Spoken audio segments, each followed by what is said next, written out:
Hey everyone, I am here with Corey. Say hi, Corey. Hey, how's it going? And I'm going to do a quick run through of basically the full move set and combat mechanics in Metro Siege because we didn't really get a chance to cover it completely during the Amiga Build show, so I figured it would be good for everyone to see. So here is, we'll start with Alex. He has the most moves. Kim, she's potentially finished, but I feel like adding a couple more moves. She doesn't have as many moves yet as Alex or the third character who we're not revealing yet. But anyway, so I will start with Alex. There we go. So as you all know, we'll start with the basics. You can walk around. You can jump with a button. The other button is attack. But in 2-button mode, which is the standard mode right now, if you hold down the attack button, then interesting things happen. If you are holding the attack button and hold or tap backward, you'll block. And as I mentioned in the Amiga Build show, that if the enemy hits you, if their attack hits you within that split second that you initiated the block, then your character will automatically counterattack. So if you hold it for too long, if your timing isn't great, it'll function as a block, but which is, you know, great. It protects you from a little damage. It gives you a chance to maybe get out of the way or do something to retaliate. But when you get hit while you're blocking, you're kind of stunned for a second in the sense that you slide back and you can't just immediately counterattack gracefully. But if you time it well, it'll happen automatically with a cool special counterattack move. So that's the first thing. The second thing is if you double tap forward quickly, you'll do a little dash forward, and if you press attack while you're doing that little dash forward, then you do a special 2-hit combo like that. And so if I hold attack and I just hold forward, I slide forward, that's the grab attack in the game. So unlike almost any other classic brawler game, you just grab people by walking right into them, but that means it's extremely easy to accidentally grab someone when you weren't thinking of grabbing them, including your partner in the game, like the other person that you're trying to beat the game with. So we made it so you actually have to initiate a grab attempt, but it becomes second nature. And it just one of the things we were doing, I'm not explaining my moves anymore, I'm just playing. What we were doing is making it so that accidental moves are very, very rare in this game. So anyway, when I grab someone, if I just don't hold any direction and press the attack button, you'll keep kneeing them until either they break out or they're dead, or we'll just say they're knocked out in case any children are watching. Going to the hospital. Yeah, exactly. But so okay, what else? Okay, so when you jump in the air, if you press attack, you'll do a jump kick or your strong jump attack. Maybe some of the characters don't have a jump kick. But the other thing is if you jump in the air with the jump button and then press the jump button again, you'll do a stunning air attack which has shorter range, but it won't knock down your enemy. It'll stun them, so you can jump in, stun them, and then start beating them up. I'll show you how that looks. Oh, and you can chain out of it. So what I did there was I did the stun, and while I was still in the air, I did the drop kick. That takes really fast. Oh, yeah, and I have to explain dropping to the ground, too. So you have that, and then, so I could jump, stun, and then start punching. And if someone's behind you like that, if you hold attack and then press up, you do a back attack. Let me show you that again. That's a back attack sequence, like so. And then when you have someone grabbed, if you hold a direction and press attack, you throw them. Oh, I'd better get that. I'm about to die, actually. And if you do throw someone, as you saw there, it knocks down other enemies if they get in the way. Unless it's tougher enemies later in the game that will be able to block. So they would just, like, get bumped back. They wouldn't get knocked down. If it was a big, tough enemy and you threw a relatively small thug. You saw there, when I threw the enemy, it landed on the enemy that was down. Right. So that's one of the many ways you can hit enemies while they're down. If you have someone grabbed and you're Alex, if you hold up and then tap the attack button, you'll do a complete 3-hit attack sequence that ends in that fancy spinning uppercut. If you hold the attack button while you're just standing around and tap down, you'll do a low attack that will catch. It'll catch a lot of enemies off guard, and it'll just knock them down. It's just like a leg sweep, basically. Right. And then the other thing, so you have the hop forward I mentioned, but you also have a hop back. But if you just try to double tap back, you'll turn around and hop forward. So how do you hop back? If you hold the attack button and double tap back, now you'll hop backwards. Yeah. And what's cool is if you are hopping back, during that moment you're hopping back, if you press attack, oh, I missed it. Hold on a second. Oh yeah, you have to be holding for. So you hop back and then you hold forward while you're hopping back and press attack, and you'll come immediately dashing back in with that 2-hit attack. So imagine an enemy does their tail like they're going to swing at you with a fairly long-range weapon like that. I can't mention that. We were just talking about the first boss character for a private Patreon video. But so let's just say that there's a character with a slightly longer range attack. Then if you see them do the tail like they're going to swing at you with it, you can hop back and then immediately come right back in with a counterattack if you time it well, so that there's no chance for them to recover and be blocking again or get out of the way. But it would take very careful timing. So that's another one of the things. If you hop forward, this is some of the really tricky stuff. If you do the hop forward thing and while you're hopping forward, you hold down and press attack, you'll do a sliding leg sweep. So you could really catch people off guard. You can also do a sort of flying jump by doing the hop and then jumping in the middle of... Oh, that was the wrong button. So you could really quickly clear a lot of distance and come in with a very fast drop kick or something like that, if timing dictated that was useful. Let me see, what else is there? Oh yeah, one other thing that I thought was really important in a lot of the really good games, including Streets of Rage, if you time it really carefully and you jump straight up by just pressing the jump button, but then immediately hold or tap back, you can actually jump backward while facing forward. And that's just a cool, again, if there's an enemy coming in and they try to swing at you, you can jump back to clear their attack, but then they moved into range and you can hit them in the head or the face with that like backward flying kick.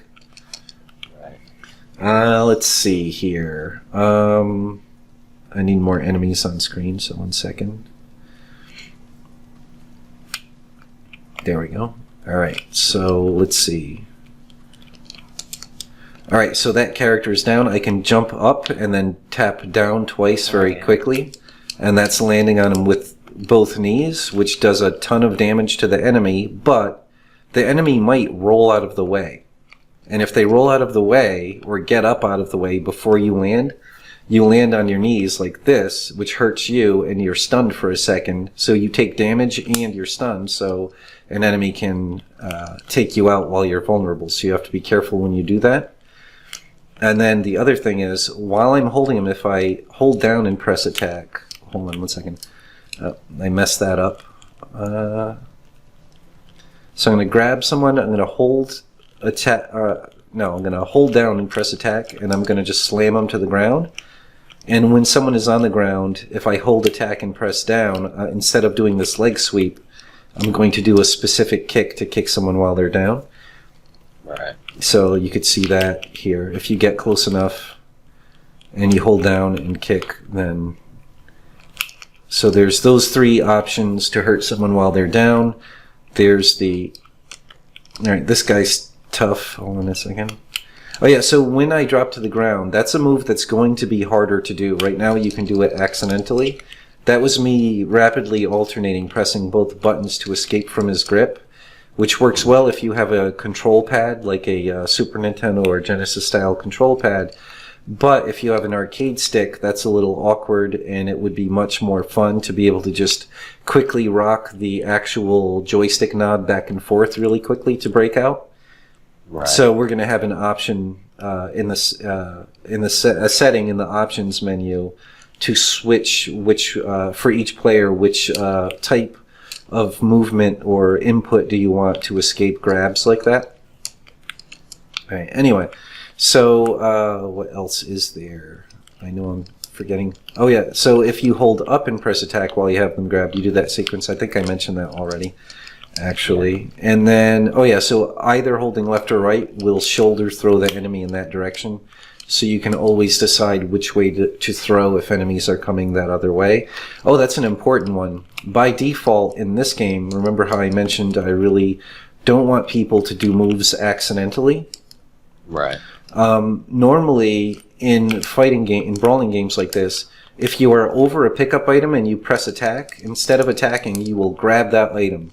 Even if your health is already full, even if your partner desperately needs it, you'll just gobble it down, even if you didn't want to. Like, let's say you're going near it, maybe to protect it. So, like in very rare games, enemies could actually grab the pickups. That's not the case yet in this game, but it is something that we might do maybe in the hard mode.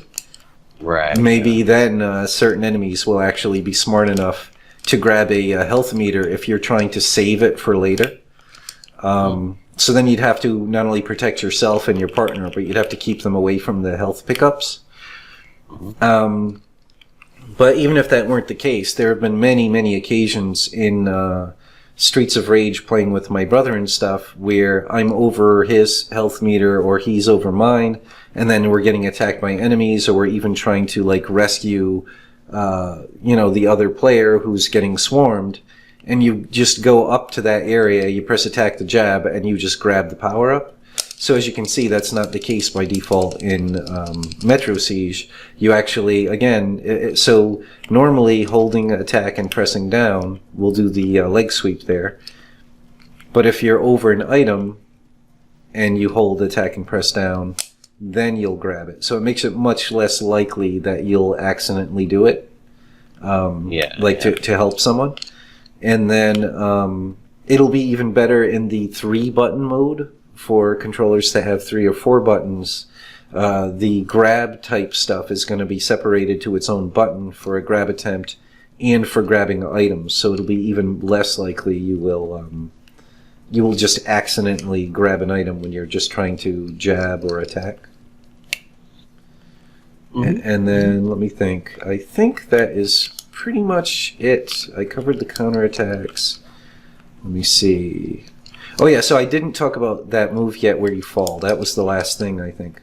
So I kind of got this inspiration from Jackie Chan in general, but sometimes Jackie Chan will do something extra risky that potentially can do damage to himself, but he'll take advantage of the surprise factor. And if you do a jump kick, but wait until you press that attack button until the very last second, hold on, you'll drop to the ground, putting both your kicking both your legs out simultaneously. And so that will surprise almost anyone, and knock them off their feet and do some damage. But the other thing is that's an easy way for me to get down onto the ground to show you that when you are on the ground, hold on a second, if I double tap up and down, I can actually roll up or down in depth of the screen, so that eventually Mule and other large characters like him, like I think it's going to be Mule himself, he's going to basically try to do like a big belly flop down on you if you're on the ground, which will really hurt you bad if he gets you with it. But if you roll out of the way, he's going to severely hurt himself. Nice. So anyway, that's another aspect of the game. But right now, all you do to get that move out is you just time that attack button till the very last second before you land, and you land on your feet like that. I'm just going to make it so that you hold down and press the attack button, so you won't do it accidentally. Right now, you do it accidentally way too frequently. And I realized we're not doing anything in that circumstance with down in attack while you're in the air. So that'll be the perfect way to make sure you only do that move when you want to, especially because that move makes you vulnerable, and you do take a tiny bit of damage when you land on your feet, on your back like that. Right, yeah. So it's a trade-off. And I think that is everything for Alex, and I'm pretty sure like that covers all the general gameplay mechanics and everything. So And Kim, I wanted to be a very badass character, but also a very believable one. So despite her diminutive size and what would be weaker strength in general, she is a recently... she's an ex-cop, but she still has a lot of her equipment. So basically, the idea is she's in a obviously armored kind of riot gear tactical suit, and she has a very special set of tonfa, which are like cops' nightsticks, but they actually double as tasers. So if you could see here, so that's her normal... Oh, I should have said that. I didn't say that with Alex. As is usually the case in a brawler game, you can do a sequence. Like if you just punch in the air, you just keep doing the jab attack. Mm-hmm. But if you're hitting an enemy and you keep... Well, unless they die too soon. But if you keep pressing the button, you'll do like a 2 or 3 hit attack sequence depending on the character. Right. And then, so I have the same things. I can hop forward and do a special double attack. And then I can hop back and then... Oops. Well, you're seeing all our moves. I'm pressing wrong buttons accidentally because I'm using a controller that has the buttons switched from what I'm used to. So basically, like, with the other characters, you're trying to keep the way you do the moves generally the same, you know? Yes, but... Sort of... Right. Like, it'll be instinctual, but some of the moves are quite different. And the other thing is, like, the characters have drastically different movement speeds. And, can do more damage for specific attacks or take more damage for specific attacks and things like that. So... Oh yeah, that's the other thing I didn't mention. Both buttons at the same time is your sort of desperation move. Oh, but there's actually a meter for it. So Alex has one too. I should have mentioned that. And so that's my double tap forward move there. But also, that's the important thing. Kim, she does not grab. Instead, she tases with her tonfa. So if I hold down the button and press forward, she goes for an electrocution jab there with the tonfa. And if you just do it that way, it does a specific amount of damage and it keeps them electrocuted for a certain amount of time. But if you rapidly press the button in the middle of that, it'll add an extra, more powerful jolt, which takes some of your desperation meter. If you look up on the screen, under the name Kim, there's that red bar. Mm-hmm. So that red bar fills up with a second kind of energy, which for her is basically it doesn't make logical sense, but for her it's like the energy for the tonfa, for the taser attack. So you'll see, as I attack people, as I knock them down, I'm going to be building up that meter. Yeah. And once I have enough, then I can do the special moves, which is the desperation and... like I said, the grab attempt. The grab attempt doesn't take any energy if it hits, but that extra button press that does the stronger electric charge, that takes energy, but it does a lot more damage. And the other cool thing is, if there are enemies near each other and you electrocute one, it'll electrocute the other one by contact. So that's a lot of fun too. So there you go. And so I should also say Mule, his behavior is not 100% finished being programmed. So he still acts a little weird when he's knocked down on his knees. So you can see there I just electrocuted 2 guys at once. So same thing with her. She can jump backwards. She can do the jump stun, which for her is an attack with the nightsticks or tonfa. And I think that is pretty much it for her. She doesn't have as many moves yet in her list of moves. Yeah, that's what you were saying, right? Like this. Yeah. She's gonna have more, Yeah, I'm gonna figure out at least one more cool move to add to her. But she is a very agile and powerful character because of the range of her tonfa, and that electrocution attack is very strong. Mm-hmm. But I'm gonna figure out at least one more thing to give her so that she has a very comparably sized move list with the other 2 characters. But a lot of the other stuff, like the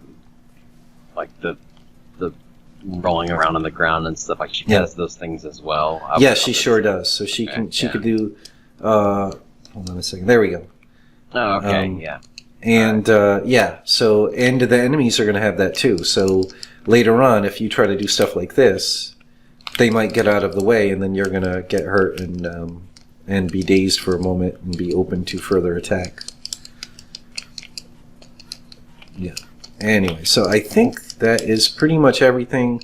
So by default, it's going to support 2 buttons, but you'll be able to tell the game you have 3 button or more controllers, like the CD32 controller, and then it'll have full support. And like I said, instead of having to press and hold the attack button to do grabbing related stuff, there'll just be that button which will be specific to grabbing, which will be for grab attempts at enemies and for grabbing items. So it'll make it even more unlikely that you're going to accidentally do something you didn't want to do. And then I mentioned in the Amiga Build show, it's all about stuff that makes sense. So in some games, by default, you have a lot of friendly fire where even if you throw a jab, you'll hit your friend with a jab, which makes no sense. Even if he's less close to you than the enemy that you're jabbing at, you should not accidentally jab your friend. Right. And in general, most attacks, it just doesn't make sense and it's not fun. But if you throw an enemy, that makes perfect sense that flying body is going to be able to hit your friend. So that's, by default, that's what it will be like. But we might make it in settings where you can not only set the game to be harder in general, which will make enemies more aggressive and smarter and more likely to block or counterattack, but also you might be able to specifically turn on friendly fire more aggressively so that, like, jump kicks, and especially her jump spin kick, now suddenly that would be able to hurt your friend as well. Right, yeah. So that's the sort of things we have in mind, and that's how the combat works so far. Oh, and the other thing I should say is while you're down, in order to get up, you have to press the attack. I think either the attack or jump works. So you can stay on the ground if that strategically makes sense, and then you get up when you want to. And that allows you to potentially bait someone. So let's say, that sounds bad, but so let's say the mule character is prone to trying to belly flop you if you're down on the ground. Like if you're having fun, you can intentionally get them to try to belly flop onto you, and then you just roll out of the way. Right. Yeah. Yeah. But anyway. I think that is everything. I think that covers everything in the combat system. Yeah, so in general, in most brawler games, the desperation move just takes your health energy. And in this game, it doesn't. You have that special meter you build up, but you have to be careful because if you don't have any of that energy, you can't do your desperation move. So you have to be a little bit strategic, keep an eye on it, make sure you're earning it back, and yeah, exactly. Yeah, I like that. Yeah, so that's it. And those are the 2 characters I can show so far. That's the general gameplay mechanic. And anyway, thanks everyone very much for watching.